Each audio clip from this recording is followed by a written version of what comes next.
Welcome to the viewers the channel for jobs. बिस्मिल्लाहिर्रहमानिर्रहीम। अस्सलाम वालेकुम डियर वीवर्स। अगर आप लोगों ने ओवरऑल पंजाब से पंजाब पुलिस में जिस भी पोस्ट यानी male female police constable traffic assistant या ड्राइवर कांस्टेबल जिस भी पोस्ट का आपने रिटन टेस्ट यानी तहरीरी इम्तिहान देना है तो ये वीडियो आपके लिए बहुत बड़ी इंपॉर्टेंट वीडियो है। जितनी भी तारीफ की है उतनी कम है, क्योंकि इस वीडियो में जितने भी क्वेश्चन डिस्कस किए गए हद से ज़्यादा अहम है और अक्सर रिपीटेड एक्सपीरियंस क्वेश्चन है जो कि आप लोगों के टेस्ट में आ सकते हैं। तो वीडियो का बाकायदा आगाज़ करते हैं। Question number 1, the Iran Pakistan gas pipeline was officially inaugurated on, यानी इस क्वेश्चन में हमें यह बताना है कि ईरान और पाकिस्तान के दरमियान गैस पाइपलाइन का जो बाज़ाब्ता इफ्तिताह कब किया गया था। तो इसका राइट आंसर बनता है बी ऑप्शन, मार्च 11, 2013, यानी 11 मार्च 2013 को ईरान और पाकिस्तान के दरमियान गैस पाइपलाइन का जो बाज़ाब्ता इफ्तिताह किया गया था। तो यहाँ पे जो इनॉग्रेटेड है इसका मतलब है इफ्तिताह, लेकिन इनॉग्रेटेड का जो लफ्जी मतलब है वो है नए ओहदे पर किसी को लगाना, यानी नए ओहदे पर किसी को फैज करना। Which country is largest producer of natural gas, तो इसका राइट आंसर है यूएसए, यानी जो लार्जेस्ट प्रोड्यूसर है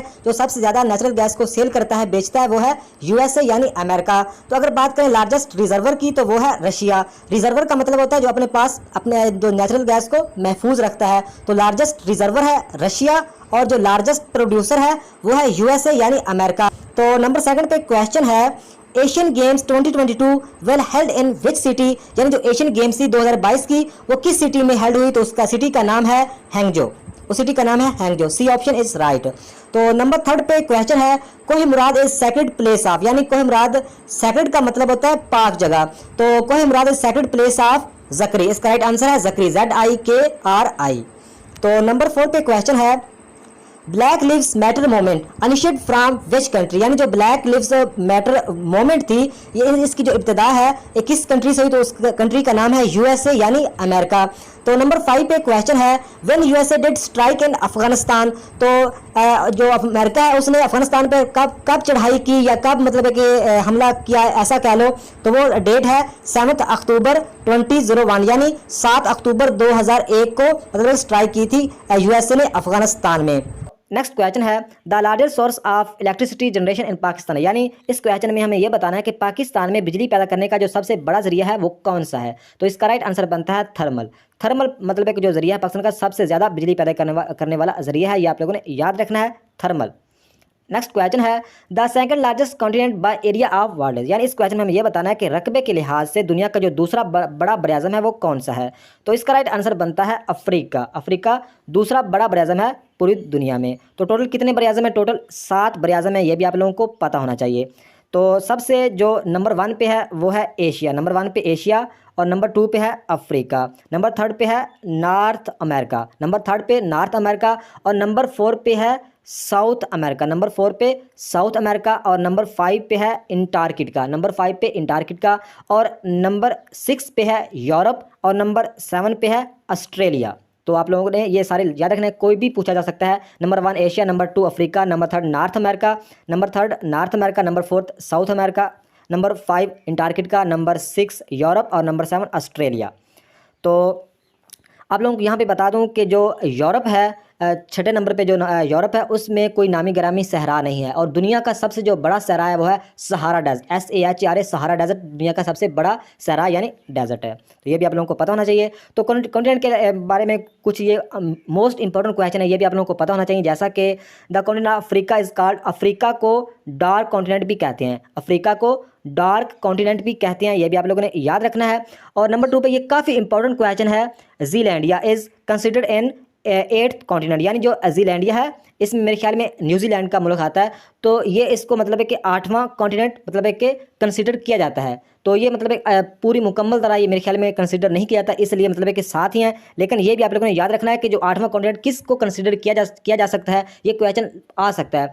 तो ज़ीलैंडिया को 8वां कॉन्टिनेंट भी मतलब है कि कहा जाता है, ये भी आप लोगों ने याद रखना है। और ऑस्ट्रेलिया को फ्लैटेस्ट कॉन्टिनेंट कहते हैं, फ्लैटेस्ट का मतलब होता है हमवार, तो ऑस्ट्रेलिया को फ्लैटेस्ट कॉन्टिनेंट भी कहते हैं। और अफ्रीका में मतलब है कि Africa continent has the highest number of country, यानी अफ्रीका में सबसे ज़्यादा कंट्री हैं। एरिया वाइज तो एशिया सबसे बड़ा है, लेकिन अफ्रीका में एशिया से ज़्यादा कंट्रीज़ हैं, ये भी आप लोगों को पता होना चाहिए। The 4th Anglo Mysore war was started in, इस वाले में हमें यह बताना है कि जो चौथी एंग्लो मैसूर वार थी वो कब स्टार्ट हुई थी, तो वो 1798 में स्टार्ट हुई थी। आप लोगों को एंग्लो मैसूर वार के बारे में सारी तफसील आनी चाहिए, कोई भी क्वेश्चन अगर इस रिलेटेड आ जाए तो आप इजीली हल कर सको। तो सबसे पहले बात करते हैं कि जो एंग्लो मैसूर वार हुई हैं वो 4 हुई हैं, ये आप लोगों को पता होना चाहिए कि 4 4 एंग्लो मैसूर वार हुई हैं। तो एंग्लो का मतलब है अंग्रेज़ या अंग्रेज़ों के तरफदार, ये आप लोगों ने याद रखना। और मैसूर पर मुस्लिम हुक्मरान की हुकूमत थी।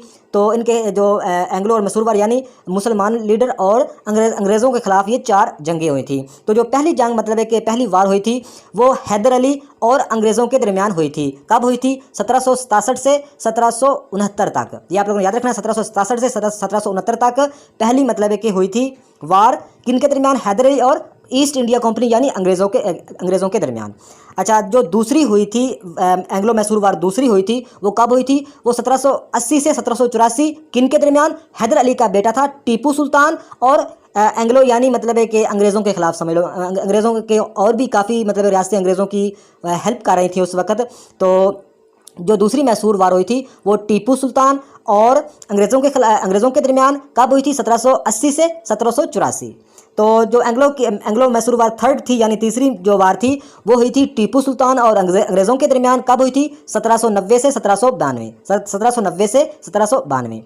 और जो चौथी हुई थी वो आप लोगों को बता चुका हूँ ऑलरेडी, 1798 से स्टार्ट हुई थी और 1799 तक रही थी। तो ये जो जंग जब ख़त्म हुई थी चौथी, तो उस वक्त टीपू सुल्तान मतलब है कि शहीद हो चुके थे। और टीपू सुल्तान के जो आखिरी अल्फाज थे वो ये थे कि गीदड़ की 100 साल ज़िंदगी से शेर की एक दिन की ज़िंदगी बेहतर है। गीदड़ की 100 साल ज़िंदगी हो और शेर की एक दिन की ज़िंदगी उस 100 साल ज़िंदगी से बेहतर है। इसके आखिरी अल्फाज से ये भी पूछे जा सकते हैं क्वेश्चन में, तो आप लोगों को इस बात का पता होना चाहिए। उम्मीद है कि एंग्लो मैसूर वार के बारे में आप लोगों को कंप्लीट इन्फॉर्मेशन मिल चुकी होगी। तो नंबर 2 पे क्वेश्चन है, central business district development authority built in Lahore, यानी जो CBDDA मतलब central business district development authority है वो मतलब एक तमीर की लाहौर में। कहाँ पे? वाल्टन रोड में। ये आप लोगों को पता होना चाहिए, वाल्टन रोड में। नंबर 3 पे क्वेश्चन है, अकॉर्डिंग टू अंडस वाटर ट्रीटी, यानी जो अंडस वाटर का जो मुआहदा हुआ था, which river will be government by India. तो मतलब है कि इस सवाल में हमें ये बताना है जो अंडस वाटर ट्रीटी का जो मुआहदा हुआ था उसमें इंडिया को कौन कौन से दरिया मिले थे, इस सवाल में हमें ये बताना है। तो सबसे पहले हम बात करते हैं अंडस वाटर का जो मुआहदा हुआ था ये पाकिस्तान और इंडिया के दरमियान हुआ था। कब हुआ था? 1960 में। ये आप लोगों ने याद रखना है, 1960 में हुआ था अंडस वाटर ट्रीटी का। तो इसमें जो पाकिस्तान के हिस्से में दरिया आए थे, जो इंडिया के हिस्से में दरिया आए थे वो आप लोगों को बताता हूँ, रावी, सतलुज और ब्यास। ये उस मुआहदे के तहत रावी, सतलुज और ब्यास इंडिया के हिस्से में आए थे और उस मुआहदे के तहत पाकिस्तान के हिस्से में आए थे अंडस रिवर, झेलम और चनाब। तो ये आप लोगों को पता होना चाहिए। तो नेक्स्ट क्वेश्चन है, Nandipur power plant is located, यानी नंदीपुर जो पावर प्लांट है वो कहाँ पे वाक़या है? तो इसका राइट आंसर बनता है बी ऑप्शन, गुजरांवाला। नंदीपुर जो पावर प्लांट है ये गुजरांवाला में वाक़या है। नेक्स्ट क्वेश्चन है, how serves as the acting prime minister in the absence of prime minister, यानी इस क्वेश्चन में ये कह रहे हैं कि जब वज़ीर आज़म की मतलब वज़ीर आज़म ना हो, वज़ीर आज़म की गैर मौजूदगी में कायम मकाम वज़ीर आज़म कौन होता है? ये काफ़ी इंपॉर्टेंट, ये सारे मतलब कि पास्ट अक्सर क्वेश्चन रिपीट होते हैं, लेकिन इंग्लिश और मैथ को छोड़ के बाकी मतलब है कि अक्सर क्वेश्चन रिपीट होते हैं। मैथ और इंग्लिश के चंद MCQ रिपीट होते हैं, ये भी आप लोगों को पता होना चाहिए। तो इसलिए इंग्लिश और मैथ की मैंने कंसेप्ट वाइज वीडियो बनाई है ताकि आप लोगों का कंसेप्ट क्लियर होगा इंग्लिश और मैथ का, तो कोई भी क्वेश्चन आएगा तो आप इजीली टिक कर सकोगे। तो इस क्वेश्चन में हमें यह बताना है कि जब मतलब है कि वज़ीर आज़म नहीं होता तो उसकी गैर मौजूदगी में कौन वज़ीर आज़म होता है? इसका राइट आंसर बनता है A option, speaker national assembly.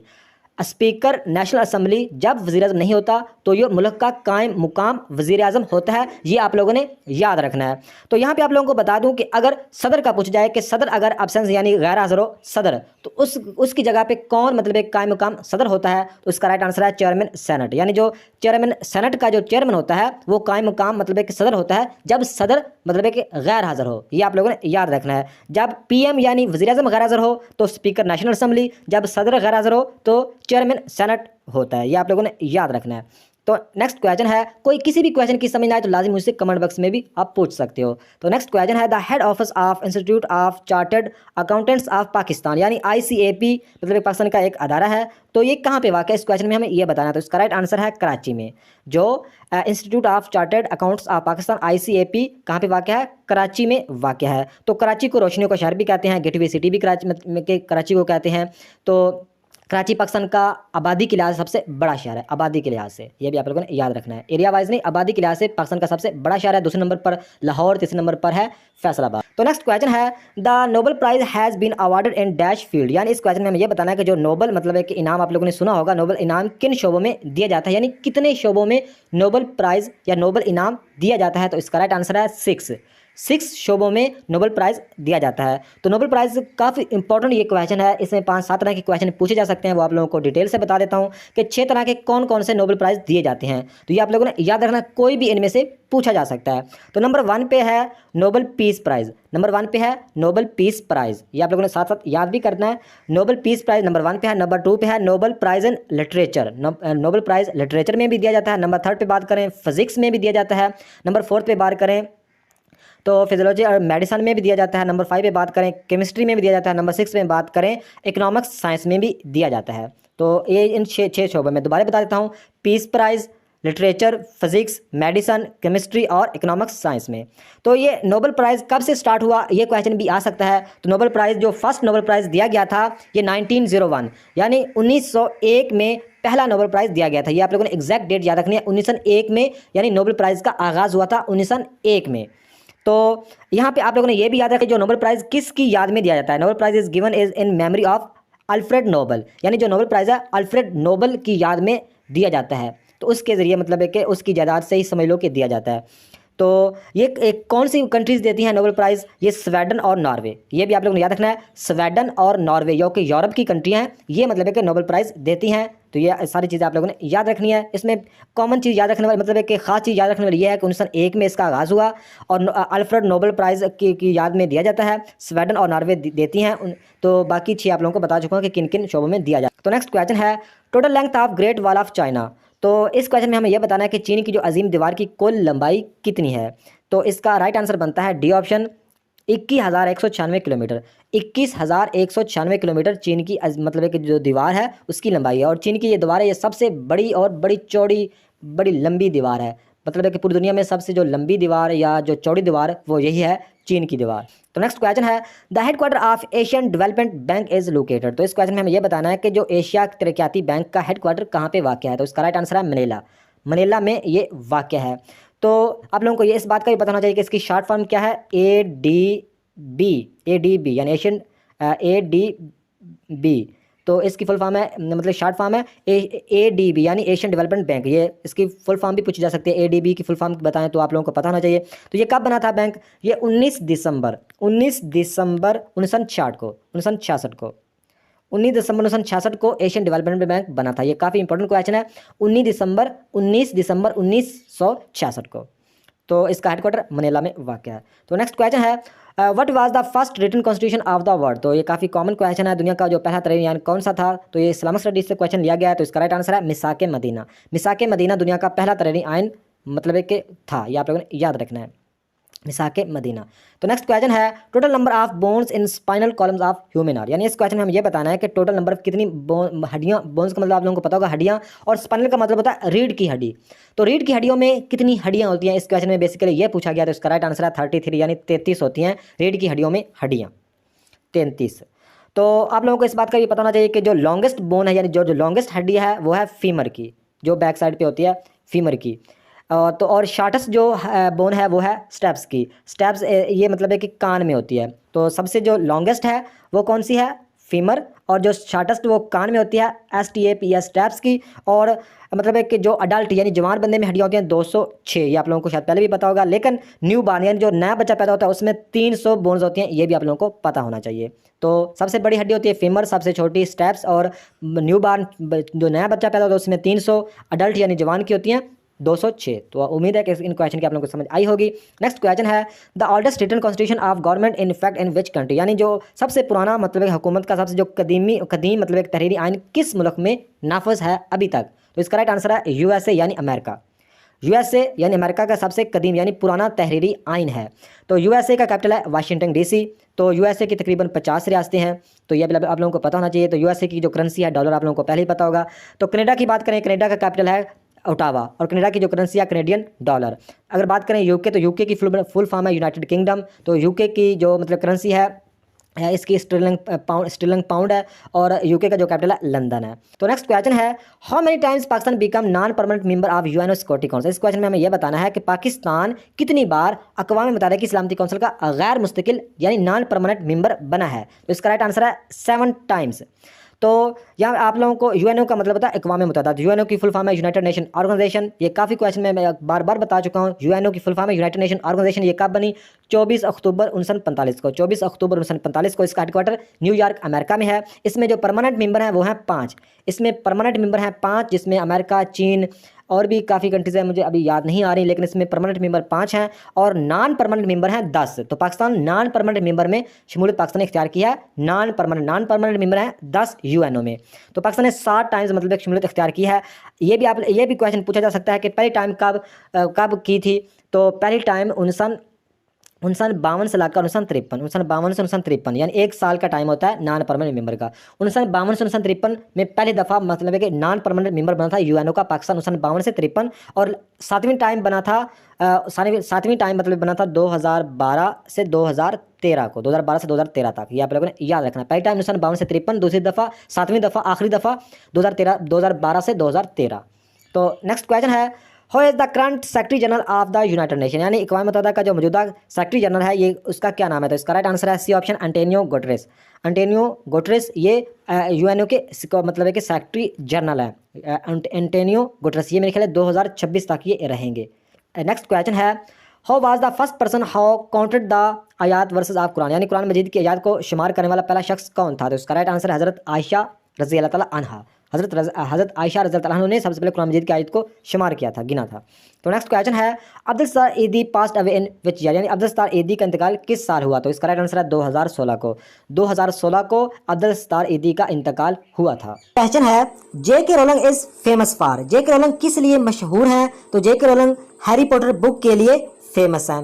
तो नंबर 2 पे क्वेश्चन है, the product of the mass and the velocity is, तो इस बारे में ये करेंगे जो मास है ये प्रोडक्ट है, ये पैदावार है, एंड द वेलोसिटी इज, तो वेलोसिटी क्या है? तो वेलोसिटी एक मोमेंटम है। Velocity is known as momentum. तो नंबर 3 पे क्वेश्चन है, when Quaid-e-Azam joined all India Muslim league, तो कायद-ए-आज़म ने ऑल इंडिया मुस्लिम लीग को कब ज्वाइन किया? तो कायद-ए-आज़म ने ऑल इंडिया मुस्लिम लीग को 1913 में ज्वाइन किया। 10 अक्टूबर 1913 में मुस्लिम लीग को ज्वाइन किया और 1934 में कायद-ए-आज़म मुस्लिम लीग के सदर बने। ये आप लोगों ने याद रखना, 1934 में। तो नंबर 4 पे क्वेश्चन है, in the sub continent election 1935 the final result announce, यानी 1935 के इलेक्शन में बरसगीर, जो 1935 में बरसगीर में इलेक्शन हुए थे, उनका रिजल्ट कब अनाउंस किया गया? तो उनका रिजल्ट 1937 यानी 1937 में उनका रिजल्ट अनाउंस किया गया। तो नंबर 5 पे क्वेश्चन है, the hanging garden is located in, यानी जो हैंगिंग गार्डन है ये कहाँ पे वाक़ है? तो ये इराक में वाक़ है hanging garden. The hanging garden is located in Iraq. तो नंबर 6 पे क्वेश्चन है, साइबर वारफेयर इज, तो इसका राइट आंसर बनता है इंस्टॉल स्पेवेयर, यानी साइबर वारफेयर का मतलब ये कि जंग का दुरानिया समझ लो। वारफेयर का मतलब है जंग का दुरानिया, तो जंग के दौरान मतलब इंस्टॉल स्पेवेयर। स्पेवेयर का मतलब होता है कि जासूसी के लिए बंदोबस्त करना। इंस्टॉल मतलब कि जासूसी के लिए वो सारा इंतज़ाम करना। तो इंस्टॉल स्पेवेयर इसका राइट आंसर है। Cyber warfare is install spyware.